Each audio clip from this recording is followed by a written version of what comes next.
নমস্কাৰ বন্ধু welcome to my YouTube channel Assam career update আজি পুনৰ আপোনালোকৰ বহুত ভাল খবৰ হৈছে এক্সিছ বেংকৰ ফালৰ পৰা নতুনকৈ প্ৰায় 6137টা ভেকেন্সি মুকলি কৰিছে আৰু ভেকেন্সিখিনি গ্ৰেড 3 গ্ৰেড 4 লেভেলৰ হয় ইয়াৰ ক্ষেত্ৰতো আপোনালোকৰ 10 পাছ বা 12 পাছ বা গ্ৰেজুৱেচন পাছ কৰিলে পাৰিব নো এক্সাম হয় ডাইৰেক্ট আপোনালোকৰ ইন্টাৰভিউ হ'ব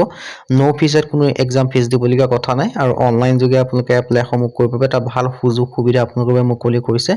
সো এই বিগ অপৰচুনিটি আপোনালোকে গ্ৰহণ কৰিব পাৰে সো কেনেদৰে আবেদন সমূহ কৰিব পাৰিব কোনটো পদৰ ক্ষেত্ৰত কিমানকৈ এজ ক্ৰাইটেৰিয়া বিচাৰিছে কোৱালিফিকেশ্যন বিচাৰিছে সিলেকশন প্ৰসিডিউৰ কিমান বিচাৰিছে অৰ্হতা কিমান বিচাৰিছে এই সকলোখিনি কথা এই ভিডিঅ'যোগে আলোচনা কৰা হ'ব সো যদি ভিডিঅ'টো ভাল পায় ভিডিঅ' লাইক কৰিব পাৰে লগৰ চেনেলটো সাবস্ক্ৰাইব কৰি দিব পাৰে এনেকুৱা ভিডিঅ'সমূহ প্ৰতিদিনে পাই থাকিব আৰু মোৰ হোৱাটছআপ চেনেল ভিডিঅ' ডেসক্ৰিপচনত দিয়া আছে তাত গৈ ফলোটো কৰি দিব পাৰে তেতিয়া আপোনালোকে ডেইলি জবৰ আপডেটসমূহ পাই থাকিব পাৰিব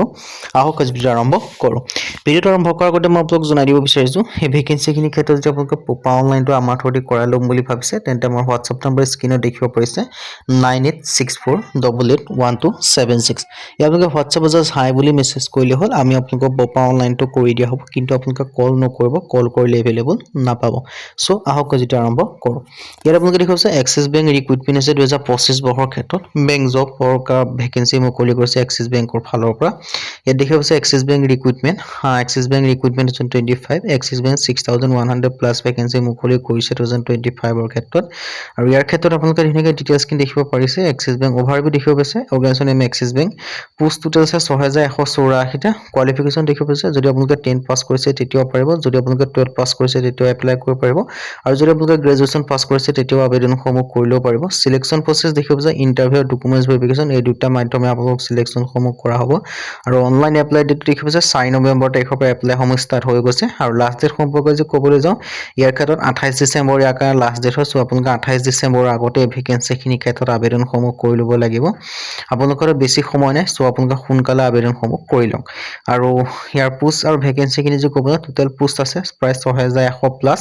আৰু কি ভেকেন্সি আছে মই আপোনালোক জনাই দিব বিচাৰিছোঁ ইয়াৰ ভেকেন্সিসমূহ দেখিব পাইছে কেচিয়াৰৰ ভেকেন্সি আছে লগতে আপোনালোকে দেখিব পাইছে বেংকাৰৰ ভেকেন্সিও দেখিবলৈ পাব আৰু আপোনালোকে দেখিব পাইছে ৰিলেশনশ্বিপ অফিচাৰৰ ভেকেন্সি আছে এসিস্টেন্ট মেনেজাৰৰ ভেকেন্সিও আছে ইয়াৰ ক্ষেত্ৰত ক্লাৰ্কৰ ভেকেন্সিও আছে আৰু পিও ভেকেন্সি আছে সেল অফিচাৰৰ ভেকেন্সি আছে পিয়ন সুইপাৰৰ ভেকেন্সি আছে আৰু এই ভেকেন্সিখিনি ক্ষেত্ৰত প্ৰতিটো পদৰ ক্ষেত্ৰত বেলেগ বেলেগ ধৰণৰ কোৱালিফিকেশ্যন হয় বেলেগ বেলেগ ধৰণৰ এজ ক্ৰাইটেৰিয়া হয় বেলেগ বেলেগ ধৰণৰ সিলেকশন প্ৰসিডিউৰ হয় সো আপোনালোকে যেটোত এলিজিবল হয় সেইটোতে আবেদনসমূহ কৰিব পাৰিব যেনেকৈ ফৰ এক্সাম্পল যদি মই পিয়ন আৰু সুইপাৰৰ কথা ক'ব যাওঁ ইয়াৰ ক্ষেত্ৰত মিনিমাম 10 পাছ কৰিলে হ'ল বাকি যিখিনি সেলছ অফিচাৰ হ'ব ইয়াৰ ক্ষেত্ৰত গ্ৰেজুৱেচন পাছ কৰিব লাগিব ক্লাৰ্কৰ ক্ষেত্ৰত 10 পাছ কৰিলেও আবেদনসমূহ কৰিব পাৰিব এনেদৰে প্ৰতিটো ক্ষেত্ৰত বেলেগ বেলেগ ধৰণৰ কোৱালিফিকেশ্যন আছে যেটোতে এলিজিবল হয় বা যেটোতে ইন্টাৰেষ্টেড হয় সেইটোতে আবেদনসমূহ কৰিলেও পাৰিব এতিয়ালৈ বয়সৰ সময়সীমা 18 পৰা 40 বছৰ বয়সৰ সকলো কেন্দ্ৰীয় আবেদনসমূহ কৰিলেও পাৰিব আৰু লগতে আপোনালোকে এজ ৰিলেক্সনসমূহ লাভ কৰিব পাৰিব যদি আপোনালোকে এসসি এসটি হয় 5 বছৰৰ ৰিলেক্সনসমূহ লাভ কৰিব পাৰিব 18 পৰা 50 বছৰলৈকে পাৰিব আৰু যদি আপোনালোকে ওবিসি হয় তেতিয়া 3 বছৰৰ ৰিলেক্সনসমূহ লাভ কৰিব পাৰিব মানে 18 পৰা 43 বছৰলৈকে পাৰিব আৰু যদি আপোনালোকে পিডব্লিউবিডি কেন্দ্ৰীয় হয় তেতিয়া আপোনালোকে 10 বছৰকৈ এজ ৰিলেক্সনসমূহ লাভ কৰিব পাৰিব তেতিয়া আপোনালোকে 18 পৰা 50 বছৰ পৰ্যন্ত ভেকেন্সিখিনি ক্ষেত্ৰত আবেদনসমূহ কৰিলেও পাৰিব সো এটো এটা আপোনালোকৰ সুযোগ এটা অপৰচুনিটি হয় যেনেদৰে আপোনালোকে এই সিলেকশনসমূহ লাভ কৰিব পাৰিব যেটোতে এলিজিবল হয় ইন্টাৰেষ্টেড হয় হেটোতে আবেদনসমূহ কৰি ল'ব পাৰিব এতিয়া হলো এডুকেশ্যন কোৱালিফিকেশ্যন যে ক'ব যাওঁ ইয়াৰ ক্ষেত্ৰত মিনিমাম যদি 10 পাছ কৰিছে তেতিয়াও আবেদন কৰিব পাৰিব যদি 12 পাছ কৰিছে তেতিয়াও পাৰিব আৰু যদি আপোনালোকে গ্ৰেজুৱেচন পাছ কৰিছে তেতিয়াও আবেদনসমূহ কৰি ল'ব পাৰিব যেটো 10 পাছৰ কাৰণে বেলেগ ভেকেন্সি 12 পাছৰ কাৰণে বেলেগ হৈছে লগতে গ্ৰেজুৱেচন পাছৰ কাৰণে বেলেগ ভেকেন্সি আপোনালোকে দেখিবলৈ পাব আৰু ইয়াৰ যদি সিলেকশন প্ৰসেছটো কৈছো যেতিয়া আপোনালোকে এপ্লাই কৰিব এপ্লাই কৰাৰ পিছত শৰ্ট লিস্টেড হয় তেতিয়া আপোনালোকে ইন্টাৰভিউ কাৰণে মাতিব আৰু ইন্টাৰভিউত পাছ হ'লে ফাইনাল আপোনালোকৰ ডকুমেন্টছ ভেৰিফিকেশ্যন হ'ব আৰু ডকুমেন্টছ ভেৰিফিকেশ্যন পাছ কৰিলে ফাইনাল আপোনালোকে সিলেকশনসমূহ লাভ কৰিব পাৰিব এপ্লিকেশ্যন ফিজৰ কথা আহিলে কোনো এপ্লিকেশ্যন ফিজ দিবলগীয়া কথা নাই জেনেৰেল ওবিসি ইডব্লিউএছৰ কোনো এপ্লিকেশ্যন ফিজ নাই এসসি এসটি পিএছৰ কোনো এপ্লিকেশ্যন ফিজ নাই সো ফ্ৰী হয় সো আপোনালোকে যদি ইন্টাৰেষ্টেড হয় এলিজিবল হয় আপোনালোকে এপ্লাইসমূহ কৰি ল'ব পাৰিব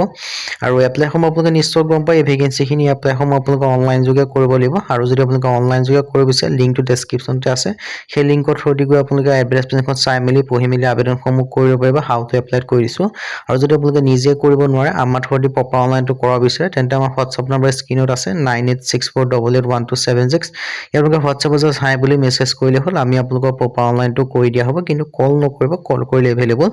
নাপাব সো ডিটেইলছখিনি আপোনালোকে দেখিব পাৰিছে হু কেন এপ্লাই যে ক'ব যাওঁ অল ইণ্ডিয়া মেল হওক ফিমেল হওক সকলো আবেদনসমূহ কৰিব পাৰিব অল ইণ্ডিয়া মেল হ'লেও পাৰিব ফিমেল হ'লেও পাৰিব